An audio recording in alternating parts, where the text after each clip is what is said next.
রাগের মাথায় আপনি সন্তানকে বললেন তুই মর, ফেরেশতারা বলল আমিন। তোর ভবিষ্যৎ অন্ধকার, ফেরেশতারা বলল আমিন।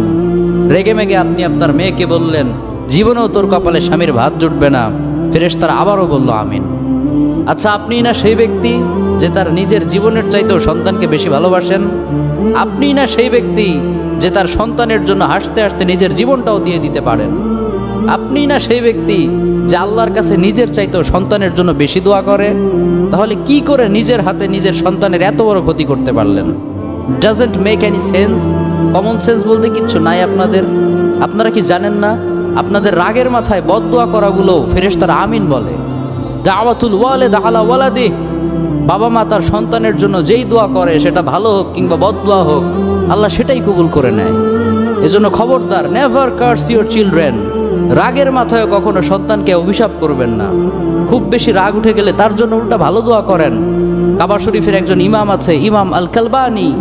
তার মায়ের যখন প্রচণ্ড পরিমাণে রাগ উঠে যেত, সে তার ছোট্ট সন্তানের জন্য দোয়া করে বলতো আল্লাহ তোরে কাবা শরীফের ইমাম বানাক। আল্লাহ ঠিকই তার দোয়া কবুল করেছে। এজন্য খুব বেশি রাগ উঠলে ভালো দোয়া করেন। আপনার সন্তানকে বললেন আল্লাহ তোরে হেদায়েত করুক, আল্লাহ তোরে আরো বড় করুক, এরকম চমৎকার দোয়াগুলো করবেন।